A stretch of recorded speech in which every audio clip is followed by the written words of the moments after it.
Hey everyone, we just saw Justice League here at AMC 16 Theaters in San Francisco. And for you Oaklanders who are wondering I didn't see it at the Grand Lake, I wasn't in town when it came out to be viewed at my favorite theater in the United States, let alone the world, but I digress. I liked Justice League, except for the first, I would say, one third of the movie. It was really good. The problem with Justice League is the problem with DC movies that have ensemble cast, DC Comics, DC Entertainment, and that rather than seamlessly fit the characters into the story and tell their stories within the story in a way that doesn't lose you, they jump from one place to the other and it's hard to keep up.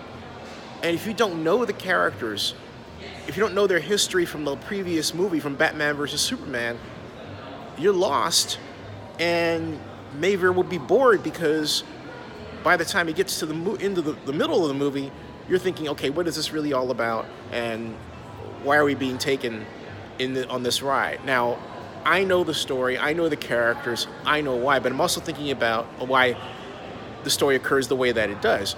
But I'm thinking about it from the perspective of a person who doesn't, who would be in a position by seeing the film to recommend it to someone else. And that's most of society. It's the same problem that plagued Suicide Squad by the same writers. They jumped around. Okay, why am I here? Why am I in this lab with this guy that looks like he's more machine than man? Why am I suddenly in this rural village with these people who sound like they speak Russian, but I don't know where I'm at? Oh, why am I back over here I'm watching Amy Adams talk about Clark Kent?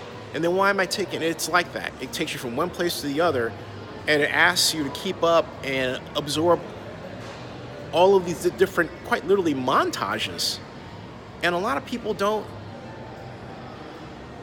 think about movies that way when they're watching them. They just want one story. You take them to one place, you tell them why they're at that place, you tell them what the story is, why they should care about the characters, and then once you've done that, you take them to the next place, the next scene, and you build on it. And they didn't really do that at all.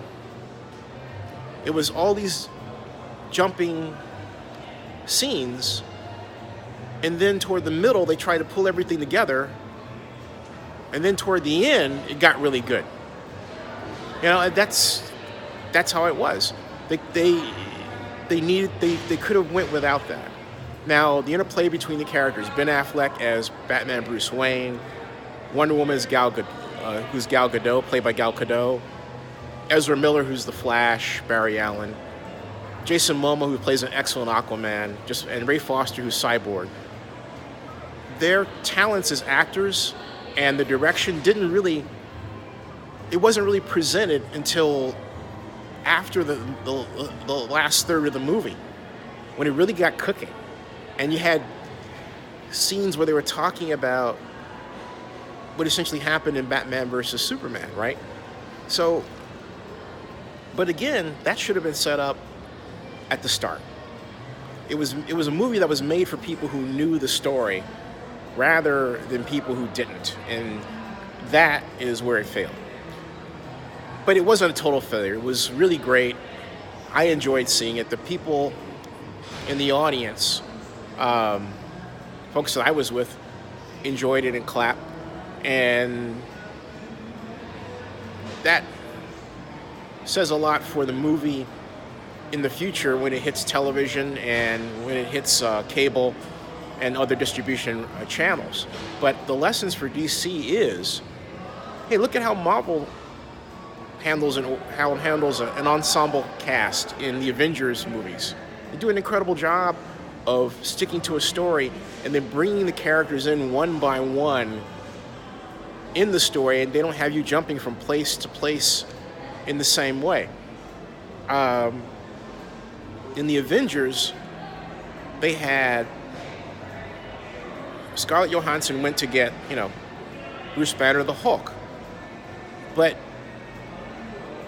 And there was a good presentation to that story. It was well fleshed out. It was more than one scene. It didn't take. It was appropriately fleshed out. Fleshed out. That wasn't the case in Justice League. It was completely different. And you had a leader in Nick Fury on top of Tony Stark. You had more than one person bringing them together. In this case, it was just Bruce Wayne doing it. And how he came to that decision, that aha moment, was really never fleshed out at all. It was just like, okay, we do this and I've got this information. Okay, fine. But why are you doing it? Is the backstory really because, well, the Avengers are out there and we need to have a counter? There was no real good explanation for it other than let's do this. And they could have done it a lot better. It could have been more tied into political reality, anything to give people a realistic something to grab onto, terrorism, anything. That helps move along the story. That helps people embrace the story. It helps people want to see it again and tell other people about it. Well, there you go. There's my review of Justice League.